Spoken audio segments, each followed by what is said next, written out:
Good evening, and welcome to The Way Out Show.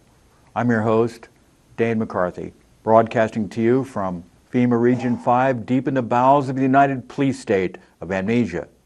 Today is October 13th, 2016. And as you might expect, I plan to talk about the American election, presidential election. The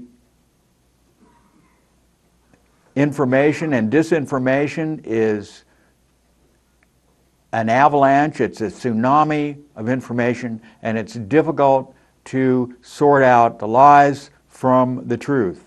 But you can bet that it's not all lies and it's not all truth. So, who is lying? Who is telling the truth? Where do our major candidates for president, Hillary Clinton and Donald Trump, stand? Who are they? Is Hillary Clinton a grandmotherly, upstanding, loyal wife, mother, politician, former Secretary of State, former First Lady, both to a governor, Bill Clinton, in Arkansas? And is Donald Trump a billionaire, or is he a failure at business? Is he connected with the mob? Is he a abuser of women? Is he a racist? Is he a sexist? Is he a misogynist? And all the other names that have been called him. Well, one thing we can tell is that both of these very wealthy people have some of the failings that are typical for wealthy people. They both think quite a bit of themselves, and they have the usual peccadillos that you might find with any person who is vastly wealthy. Now, if Donald Trump is to be believed, he is worth about $8 or $10 billion. The Clintons are probably pushing the $1 billion mark in terms of their assets. They have acquired a tremendous amount of money since Bill Clinton left office. And that would be through the Clinton Foundation, through speeches. We know that Bill Clinton has received over $1 million for a 20-minute speech on several occasions, or $500,000, $250,000 for less than half an hour of a speech. And this is from various state operators, state actors, various foreign countries like Qatar, Saudi Arabia, Middle Eastern countries, and different people who are interested in getting influence and wanting to get money into the hands of the people who are in power. And same thing with Hillary Clinton. So they have, both of them, been reliant on money from foreign countries, some of them not even necessarily allies of the United States, China, Russia, believe it or not, Russia, yes. Putin, about a couple of years ago, about 2010, 2011, made a deal, and this is when Hillary Clinton was still Secretary of State, approached Hillary Clinton about getting uranium, American uranium. And through a very complex deal with people that she knew, Putin's government was able to get a hold of a very large amount of the deposits of uranium in the United States. Now, this is part of the way that Putin has been modernizing his nuclear arsenal. And probably for domestic use in power plants as well. And just to have the uranium, just to get a hold of a large percentage of the available uranium in the United States. And this was done through the greasing the palms of various people, including Hillary Clinton. So now Hillary Clinton has also worked with the Chinese in giving them deals. The Clintons are not loyal to any country. They're not loyal to the United States. They are loyal to themselves, just like any crime family, any mob family. You have to look at the mob to find a similar mode of operation. The mob, classic mob, whether it would be the Italian mob, the Irish mob, the Jewish mob, or whoever, they're more family-oriented. And so they work in families. And that is where their true loyalty lies. Also, they're friends. And I don't think it's at all inaccurate to say that the Clintons and the Bushes work together. And so you could almost say it's the Bush-Clinton crime family cartel. Over and over, the Bushes and Clintons have worked together. And so just to give you a little bit of an update and to also reveal more information about how the Clintons operate and how the Bushes operate, I would like to show a clip from the Alex Jones Show with Roger Stone. Now, Roger Stone is one of the most prominent critics of the Clintons, but he also is critical of the Bushes. So this is the same way with Alex Jones. When George W. Bush was president, Jones went after Bush. When Obama's president, Jones went after Obama. So he's nonpartisan, and he goes after abuses of power. So let's run that clip. It's about 15 minutes long, and then I'll talk about it. What's the Clintons' relationship with women? Yeah, the point here, of course, is that the whole central narrative of her campaign is bogus. She is not an advocate for women and girls. She's an abuser of women and girls. Bill is not your roguish old uncle who just has an eye for the ladies. As you know, he's a serial sexual predator, very much like Bill Cosby.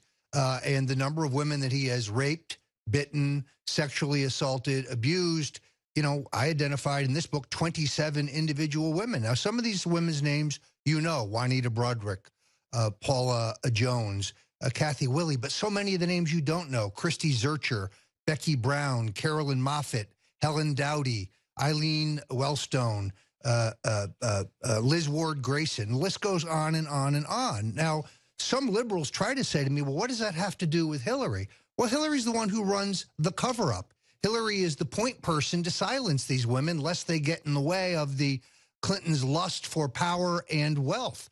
Hillary's the one who hires the heavy-handed private detectives, Jack Palladino, Anthony Pellicano, Ivan Duda, who go out and run a veritable terror campaign to silence these women.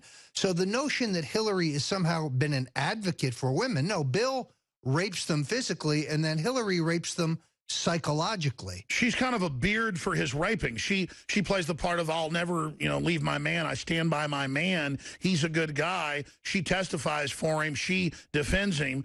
She's an enabler. Yeah, but it's worse than that, because it's not just that he can get away with it. It's that she ensures that there's no public exposure. This is why the famous feminist Camille Paglia says Hillary's a fraud. Her husband has degraded and exploited women. Or Joanne Vinocci, the feminist writer for the Boston Globe, the liberal newspaper, says that Bill Clinton should be held to the same standard as Bill Cosby. From your research, deep research, because I know you've been on this for years, who's more of an abuser of women, Cosby or Clinton? I think Clinton, because Cosby, you see, drugs them, whereas Clinton just uses brute force. Alex, I interviewed 3 women that he bit. He bites through the upper lip. It's kind of his signature. First of all, it's a disabling move because, of course, a woman then stops trying to cover her. That's what a pit bull does. Right. He tries to cover her mouth. And then secondarily, it's a not so subtle message to keep your mouth shut. So this guy is a criminal. He's a sex addict. He's a pedophile. The book goes way beyond this. We tie his epic drug use, the fact that he himself was a habitual user of cocaine, that he was in and out of drug rehab when he was governor, that he was involved, as you know, in the whole question of drug trafficking in and out of Arkansas, in connection with the Bushes, in connection with the Central Intelligence Agency. And when Dan Lassiter, the biggest drug dealer in Arkansas, when he was ultimately convicted of drug trafficking, he went out and got himself this really smart woman lawyer. Her name was Hillary Clinton. And she and her law partner, Vince Foster, why they arranged for Lassiter to get a full pardon from Governor Bill Clinton. Wow. And then now today at a bigger scale, she heads up the State Department and gets billions of dollars brought into their foundation, hundreds of millions from dictators and people on lists that you can't sell weapons to. And then she waives that and lets the State Department give a green light to shipping weapons to countries in exchange for money. I mean, these people really are the criminal's criminal. Yeah, look, the Clinton Foundation is not a foundation and it's not a charity. It's two things. It's a slush fund for grifters. And secondarily, it's just a vehicle for the facilitation of massive bribes. So, for example, the country of Qatar wants to overthrow Gaddafi, who, although he's not a great guy, is an ally of the United States, is feeding us intelligence on al-Qaeda. They put $1.5 million in Bill's pocket for a 20-minute speech, bribe. They put $1 million in Hillary's pocket for a 20-minute speech, bribe. They put $2.5 million into the Clinton Foundation. At the same time, they're paying off Tony Blair in the UK and Sarkozy in France. And lo and behold, we topple Gaddafi, and women in Libya who under Gaddafi were allowed to vote, be educated, go outside without a veil, drive a car, choose their own husband. Women have been set back 200 years in Libya. They go from having the best quality of life in the continent of Africa to the worst. That's Hillary Clinton, the advocate for women. It is like she's a wicked witch. I mean, it's not normally fair to just use analogies like that. I'll get you and your little dog too, but everything she touches just gets destroyed. Everything she does is evil. And then her lies about being in combat, you know, being shot at when they landed in Serbia, none of it's true. Brian Williams loses his job over it, not her. How can she get away with so much? It's amazing. So last week she comes out with 2 weeks ago with a gun control proposal. And she says in it that if you have been accused of domestic abuse, you should not be allowed to own a gun. Well, under that circumstance, she wouldn't be allowed to own a gun because, as we prove in the book, she has kicked, bitten, scratched, slapped, and thrown hard objects at her husband. This is a woman with a volcanic temper, a foul mouth, very short-tempered, very, very greedy. This is someone who doesn't have the temperament to be president of the United States. Well, as you know, it's been reported, I mean, from FBI agents and others that work in the White House, that she rolls on the floor and chews carpet. Only the person I know that does that was Hitler. That's pretty amazing. Look, we do know this, that when she was in Arkansas attending to her sick father, and she learned that Bill Clinton was entertaining Barbara Streisand overnight at the White House, she flew back to Washington. The next day, he appeared with an enormous scratch across his face. D.D. Myers, the press secretary of the president, tried to say initially that he had cut himself shaving. She was forced to admit, no, Hillary had scratched him. So was that because she wanted a piece of the action? No, I think it was because he was humiliating her. You see, I think they have this weird dysfunctional sham relationship where Chelsea Clinton is not Bill's biological daughter. Webster Hubbell, right? Webster Hubbell. I document this in the book. Bill has a mixed-race African-American son in Arkansas, Danny Williams, without any question, the son of Bill Clinton and Bobby Ann Williams. Now, the Star magazine, the Star tabloid, wrote in '99 when Hillary was warming up for the Senate race that a DNA test had disproved that. I tracked this down. The Star was owned at that time by a man named Robert Altman. Altman headed the SEC under Bill Clinton, was forced to resign, major donor to the Clinton campaigns, Clinton Foundation, Clinton roommate at Georgetown. The new owners of the Star, American Media, they opened their files for me. Guess what? They got hit with anthrax. There is no DNA test. There never was. Yeah. But they tell us Black Lives Matter, Alex. Black Lives Matter unless you're Danny Williams, in which case they can just sweep you out into the carpet. So the Clintons, they lecture us about it takes a village to raise a kid. Why don't they step up and love, support, acknowledge, nurture their son, Danny Williams? Well, because it doesn't fit into the larger narrative of where the Clintons even came from. Yes. I mean, we know Clinton's story, but what about Hillary? Digging into her, what are other little juicy tidbits in the book? Well, we talk extensively. We examine the relationship between she and Huma Abedin. I mean, Huma Abedin is her parents and her brothers, of course, are active in the Muslim Brotherhood. She has a full security clearance and a full-time job at the State Department. She's the only woman in the history of the U.S. government to have a waiver that allows her to not only work full-time for the State Department, but also work for Teneo, which is a Clinton-connected lobbying firm that represents a number of Middle Eastern governments in front of the State Department, while she's triple-dipping and get a check out of the Clinton Foundation. When she travels with Hillary, they stay in the same room. We know this because I FOIA'd their travel schedules. And when we asked the State Department... It really is amazing how much you ferreted out. Yes. And when you ask the State Department, why is that? They say, well, Hillary has an acute health problem, and therefore she might need to be attended to in the night. Well, if she's got a health problem, we need to know that. Look, I spent 40 years in the corroded rectum of the two-party system. I worked for 3 Republican presidents. I was on 9 presidential campaigns, worked in the Senate, worked in the House. You know, the Bushes and the Clintons are in this together. That's the other thing in the book. We Stay really there. I want to that. break that down because you spill all the beans in this. That's all coming up. Stay with us. By the way, folks, Alex Jones here back live. Roger Stone's going to be on the Nightly News tonight, getting into even more, 7 o'clock Central. He was the chairman of Donald Trump's exploratory campaign previously when he thought about running for president. He was on the campaign until his book came out, and you know, he resigned himself. He talked to Trump this morning. So maybe we could pick your brain about Trump, but you were telling me off air, Trump's for real. Oh, there's no question. Look, I don't agree with Trump on everything. We've been friends 37 years. I very strongly support him for president for one simple reason. You can't buy Trump. You can't bully Trump. He doesn't answer to Wall Street. He doesn't answer to lobbyists. He doesn't answer to special interests, not the Koch brothers, no one. Donald Trump is his own man. He'd be the first president we've had who would really work solely for the American people. And it's that incorruptibility. Plus, he's not afraid to take on, you know, unpopular, politically incorrect stances. He knows that there's something hinky about 9/11. He knows the immigration Well, I system know he's is suddenly broken. been saying stuff about it, freaking the Bushes out. You were telling me that you're educating him. Well, he's a reader. The nice thing about Trump is that he's open-minded, and he was astounded by what he learned. That, as you know, Alex, that we had numerous warnings that this was going to happen that went completely unheeded. And it's just like the birther question. Trump fearlessly brought that into the mainstream. You and I know it, but you couldn't get it on CBS or NBC or CNN or MSNBC. Trump is the guy who brought the whole question of Obama's birth and where he was really born into the political mainstream where people could consider it. And it's why he zoomed to the head of the polls 3 years ago. He should have challenged Mitt Romney then. I was in favor of going then.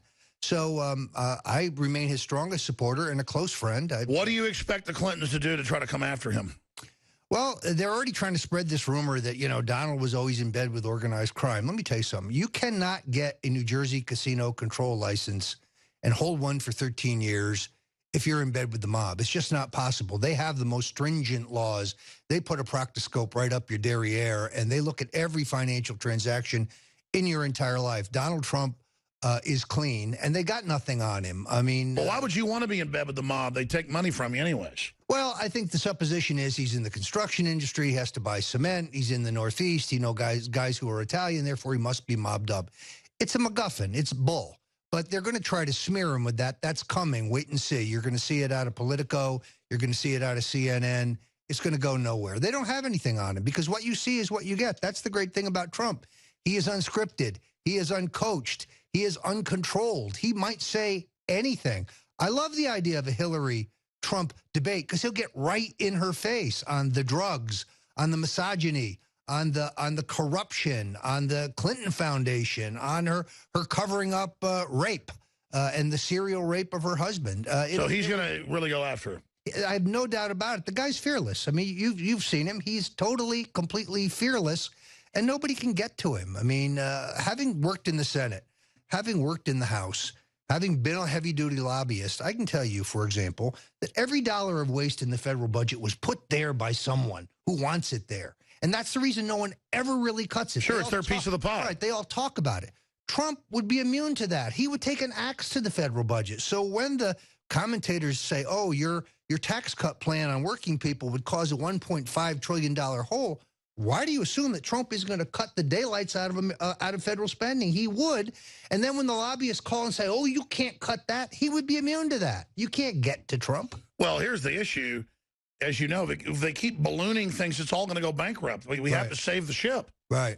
Well, look, unless somebody gets serious about cutting federal spending, bringing back all those, the $2 trillion that's offshore and inversion, and actually negotiating a trade deal with the Chinese, the Mexicans, the Japanese, which is in our interest instead of giving away the store, you know, this country's headed to the toilet. You know that. Only Trump can save America, in my opinion, because he's independent of the Washington power structure. This is a short segment. Long segment's coming up, but getting back into Hillary and things they might pull. I mean, it's bold for George Soros in the White House and Fast and Furious and the Kill the Cops movement and all that.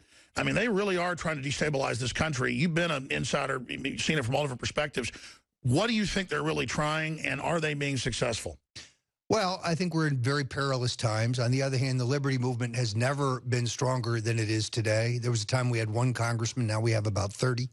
And thank God for the internet. Of course, the real reason they want to regulate the internet is to shut our communications down. If it weren't for people like you, and for that extent me, who are out there, working to get out an alternative narrative, not only about our history, about what is happening today, we'd have no prospect at all. This is why I think Trump is striking the chord that he is, because he's not politically correct. He's willing to say things that need to be said in order to save the country. And I can just tell you, the power structure is going out of their mind. He vanquished Jeb. Now they're elevating Marco as the next puppet of the establishment, and Trump's prepared to devastate him too. Wow. And I tell you, one thing's for sure, it's going to be very exciting times. We are not living in boring times. It is just explosive what's happening. All right. Very well. That's the clip from the Alex Jones show. I hope you found it stimulating, challenging, enlightening, whatever. It gives a lot of information in a short period of time. There's a lot more out there that can be found that will help you to understand who the Clintons are, what they're all about, and also, as I said before, you have to look at the Bushes as well and the relationship, the close relationship between the Bushes and the Clintons. Papa Bush calls Hillary his daughter-in-law. George W. calls Bill his brother. And so they have worked together on a lot of operations.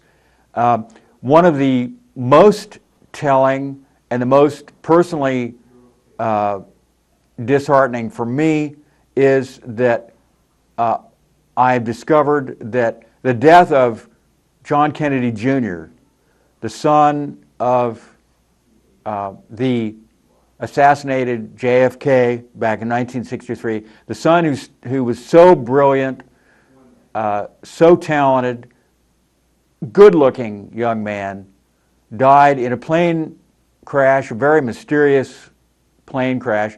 The investigators who looked into the plane crash said that he lost his bearings when he was flying a small plane between Long Island and Martha's Vineyard, lost it in the fog, and then accidentally just ran into the ocean. And he died, his wife died, his sister-in-law died in that plane crash. And then his body the plane was not located. The ships that were looking for him looked in the wrong place for a long time, like 12 hours at least. And the only problem with the fog was that there was no fog on that night. It was completely clear. And also, people made all kinds of accusations saying that John Kennedy Jr. was a very poor pilot, but that was absolutely not true. He even had another pilot with him who was helping him to get the next level of pilot's license, because you have to go through a certain number of hours of flying time to get the higher level license. And that co-pilot was not even found in the water. And so there's a lot of questions about that. But it has become clear that John Kennedy Jr. was murdered because he was about to announce that he was going to run for the Senate seat that was being occupied by Hillary Clinton. And they decided that this would be a good time to get him out of the way because he was always a potential threat. And he knew it. He knew that the Kennedys have enemies, and he knew that if he were to get into politics, he would take his life in his hands, and he was taking a big risk. But he finally decided to do it after holding off. And you have to be minimum of 35 anyway before you can run for president. So he was a little older than that and decided this would be the time to start getting into politics now that he's a little older. And they killed him. And this is a tremendous loss for the United States and the world because he would have made a great leader, I believe. He had the temperament for it, and he could have continued on with the crusading efforts that his father was making to reform the U.S. government, to get the corruption out of the U.S. government, to get honesty back into politics in the United States. And that was one of the major reasons that John Fitzgerald Kennedy was murdered, was assassinated. The Bushes were involved in that assassination.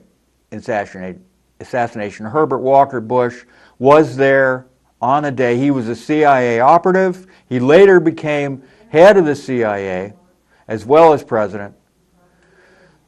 Prescott Bush, Herbert Walker Bush's father, was a very corrupt individual who supported the Nazi Party, and he actually tried to overthrow, with other politicians and industrialists, overthrow the United States government from FDR back just before World War II. They believed, Prescott Bush and others believed that the Nazis were the way to go.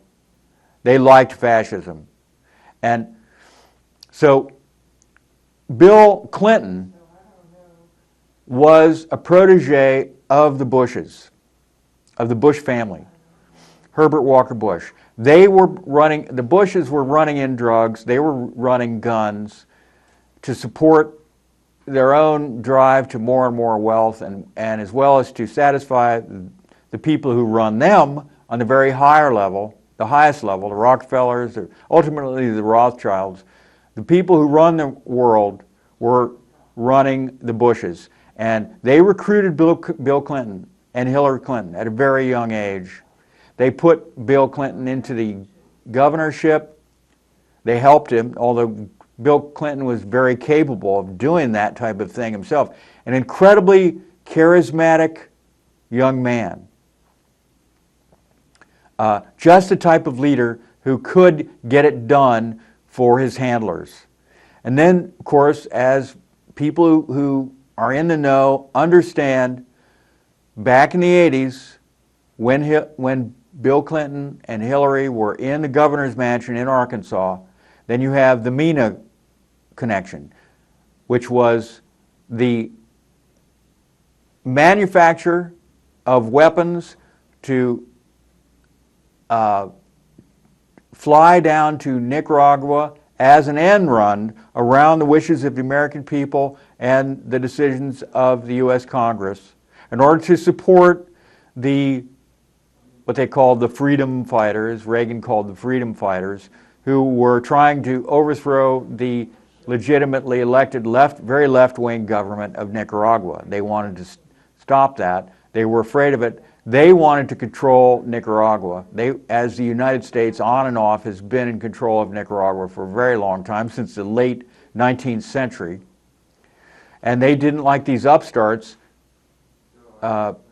taking their power away from them in Central America, because Central America is crucial, just like so many other parts of the world are, to the globalist agenda, which is now coming to fruition in the 21st century. We're also seeing a huge pushback of the globalist agenda, which I've addressed in other shows, but it's also playing out right now in the American election, because you have the difference between a globalist candidate in Hillary Clinton who supports globalism and a candidate who believes in America and believes in the U.S. Constitution and the importance of saving the republic and the democratic institutions that this country was founded upon. Very, very important that the Clinton-Bush crime cartel family be stopped.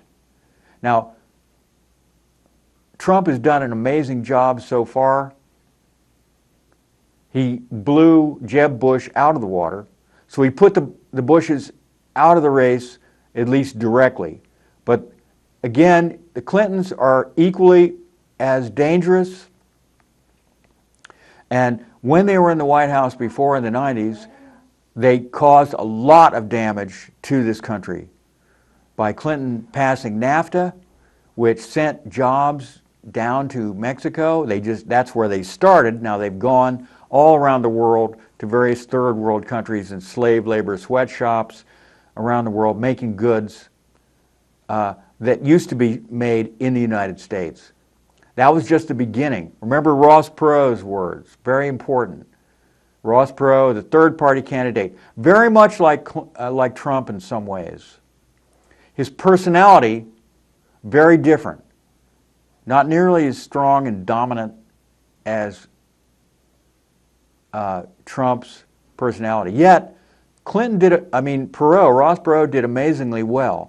And like Trump, people had been asking Ross Perot to run for a long time and wondered why he didn't run, because he was so clear thinking and he had such knowledge. The knowledge of a businessman who made himself into a billionaire and was very, very patriotic and supportive of the democratic institutions of the United States of America. And Perot said, if NAFTA passes, you will hear a giant sucking sound of our jobs going to Mexico. And that is exactly what happened. You have a program of deindustrialization of the United States to weaken the United States as a world power and get it ready for the assimilation of the United States into the larger agenda, into the larger map, the world map that was being recreated by the globalists. And what do the globalists want? What they want is what all men of ambition have wanted since the beginning of civilization, and that is to control the entire world, to rule the world, to conquer the world. And right now you're seeing at least two-pronged attack. You have the traditional way of conquering through the force of arms. And you're seeing that in Central Asia, in the Middle East, and North Africa, and other places, the Balkans, wherever seduction fails or deception, then you go with the force. So that would be the classic. The force of arms, war, is the way that has been used to conquer other countries. And also to destroy the other countries. If the people resist, then you must destroy the country. And then you just start over. And that's the idea. But people are resilient. People are loyal to their own country because they understand instinctively that one man, one emperor with a small group of bureaucrats or yes men around him, it is not safe, it is extremely dangerous to have one man in charge of the entire planet. This goes without saying. And you might think, well, why? Why would that be so dangerous? to have one man in control of the entire planet, or even a small group of men. But you can almost inevitably, if there was a small group of men with let's say, equal power, let's say 12 men. Let's say you had 12 men running the entire planet. No more countries, no more borders, all borders dissolved, destroyed. You have the free trade across all borders. People can move wherever they want. So you have massive movement of people from poor countries to countries where they believe that they will get more opportunity, political stability, safety, climate, a more conducive climate. And there are some countries that are better than others in terms of climate, stability, financial opportunity, just overall infrastructure, just quality of life. You have many, many countries in the world in which the quality of life, it's a struggle. It really is a struggle if you don't have a lot of money. If you're wealthy in those countries, you might do just fine. Because if it's too hot, you can just turn on the air conditioning. If it's too cold, you just turn on the central heating or whatever. But you have a tremendous number of people on the planet who are living in essentially just shacks made out of rusting corrugated tin and tar paper sheets and plywood and just whatever materials they can scrounge. And you might have a little bit of electricity if you're lucky, to run a couple of light bulbs or something like that. But but very rarely, running water in your own home. That's why in a place like Haiti, you had so many deaths from the hurricane, and you had so many people lose their houses in Haiti because they don't really have a house anyway. And what we were told before the hurricane started was that people were putting bricks and rocks and cinder blocks on their roofs to keep them from blowing away. That's because the winds are very high in a hurricane, and if you just have a piece of metal that's not even really secured to your little house, it's just going to blow right off. So a lot of people lost their homes as a result of that. This is an inevitable consequence of extreme poverty.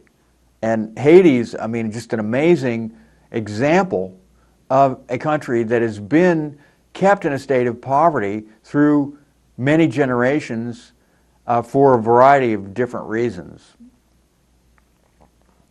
And the Clintons being involved in Haiti really doesn't help. That's part of the Clinton story, to get back to the Clintons, which really, somebody like Donald Trump should really talk about Haiti and what the Clinton-Bush crime cartel did to Haiti after the big earthquake and what they're doing now. My stepdaughter is married to a man from Haiti, and he tells the story very well and firsthand about the Clintons in Haiti. He said the Haitians despise the Clintons and the Bushes. Why? Because they feel robbed. The money, the billions and billions of dollars that was sent to Haiti through the Clinton Foundation, Bill Clinton and George W. Bush were running the show for this major charity, for funds and other materials that went to the people of Haiti after the big earthquake that was so devastating to Port-au-Prince and other places in that part of the country. And they did not see, those Haitian people did not see more than one dime out of every dollar that was sent to the Clinton Foundation. And what happened to the rest of that money? No one really knows, except the Clintons and the Bushes. They know, and a few of their close associates. So that money that you sent, that so many people their hearts went out to the Haitian people, that money did not get to them. And my brother-in-law said, not my brother-in-law, my son-in-law, said that the Clintons are still heavily involved in Haiti. And they're all over the place. They're doing this, they're doing that, and they're building up their own personal kingdom in Haiti. Because there's so much that they can do that's so cheap. They have their thumb right on top of that island, and they can exploit it any way that they want. They can build the sweatshop factories. They can put in the luxury hotels on the beaches. They can make Haiti into that paradise for the wealthy that they want down the road. And this is something that should be brought out by Donald Trump. Now, Donald Trump is not a perfect candidate by any means. He is a big real estate developer out of New York City. He is a very, very competent in what he does in promoting the Trump brand, and that's what he did for many, many years. But people over the years have actually been pushing him to run for office for quite a while, and so he finally decided to do it, but he's been holding off for literally decades. I saw an interview with him in which the interviewer asked him, why don't you run for office? And he thought, well, I would be very controversial. Can you imagine, he says, how controversial I would be? And this has turned out to be true. He is very controversial. And many, many Republicans in Republican leadership have disavowed anything to do with him. And the Clintons are coming after him, and the media and the mainstream media and the New York Times are coming after him. Amazing what they're doing. And now Trump, this was just announced today, has actually announced that he is going to sue the New York Times for defamation because they're coming out with these outrageous, they're printing these outrageous accusations that Trump is, I guess, like almost as bad as Bill Clinton, but actually he isn't, not even close. And of course, this is very obvious to anyone who understands the dynamics of the situation that we're in right now, is that Hillary Clinton and the Clinton campaign are desperate to keep the conversation off of Bill Clinton's crimes and Hillary Clinton's enabling, to say the least. That would be putting a nice soft fuzzy glow around what she actually does. What she actually does is threaten people to silence them. And what Trump and the mainstream media never touch is the deaths, the mysterious deaths that have followed the Clintons wherever they go, from way back in the 80s during the Arkansas years when he was governor. Many, many people involved with the Clintons are now dead in mysterious circumstances. We're talking about security guards. We're talking about state troopers who facilitated Bill Clinton's clandestine liaisons with prostitutes and just different women who witnessed things. These are witnesses, basically. You have Secret Service guys who could testify to the rages that Hillary Clinton get into, the abusiveness of her language that she uses towards the Secret Service men who are actually trying to protect her, who are assigned to protect her, who are employees of the U.S. government. The abusiveness even to Bill Clinton himself, in terms of, hitting him, punching him, kicking him, scratching him, throwing things. Bill Clinton's, of course, abuse, his own abuse, is, absolutely legendary. As Roger Stone said, there's literally dozens of women out there who could come forward if they were not too afraid to come forward. And why are they afraid to come forward?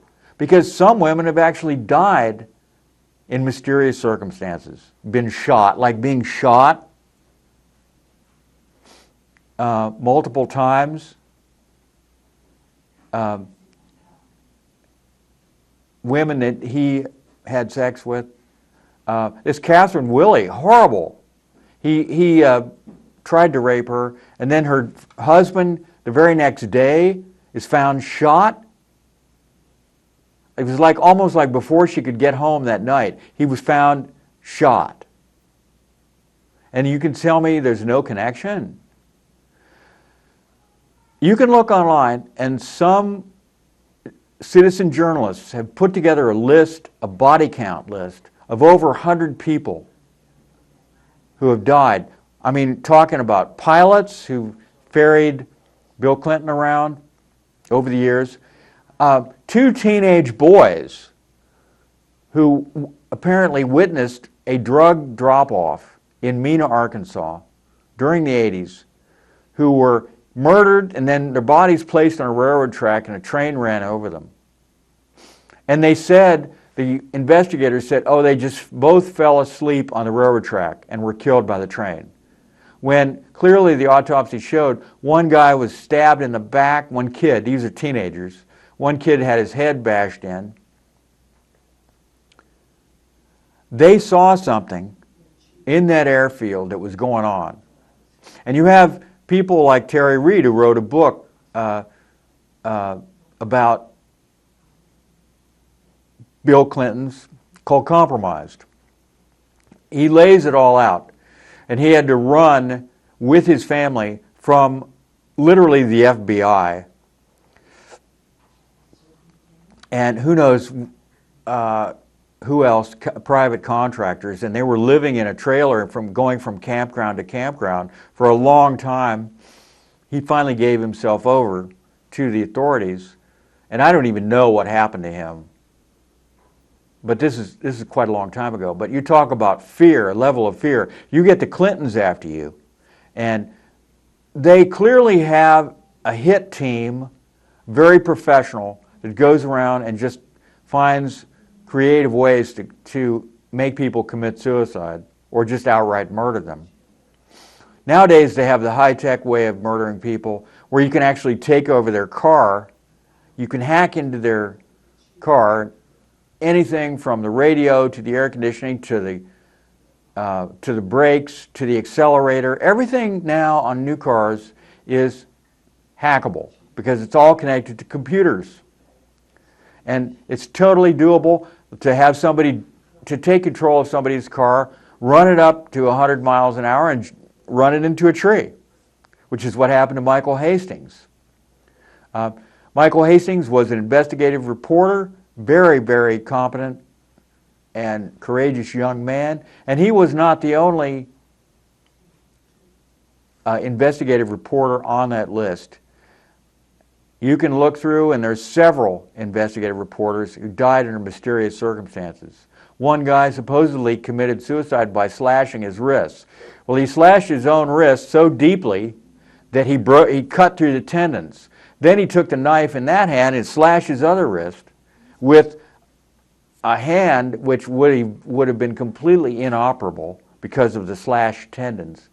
And we're supposed to believe that this young man who was about to release very important information on the Clinton crimes, that he committed suicide just before he was about to spill the beans. This is something that people in power do on a regular basis. It's not only the Clintons and the Bushes who do this. People all over the world do this. You think of, again, the mob. And that's what these people are. They hobnob with the mob. They socialize with the mob. They marry into the mob. They come from the mob sometimes, actually connected by birth, their parents or their grandparents, their uncles. And this is something that American people have to understand, that leadership very often comes from very wealthy crime families. So this is nothing new, nothing unusual or strange, but this is what we must expect. And it's almost an aberration that a family would not have some crime, major crime in the past. Even the Kennedys, who are known for trying to do the right thing as good people, come from crime in their background. I mean, that's how Joseph Kennedy Sr. made his fortune, was during Prohibition, running rum, running alcohol illegally, which is what the way a lot of families at that time got wealthy. That's how you get wealthy really fast in one generation, is you turn to crime, whether it would be drugs or weapons or, God forbid, slave trafficking. I mean, people get into all kinds of horrible things to get wealthy, really fast.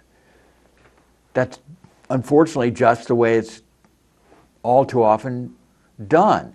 So people have to stop becoming like, oh, that could never happen. They just get this thing in their heads, this idea in their heads that the person that they like is not like that. They're different. But they're not different.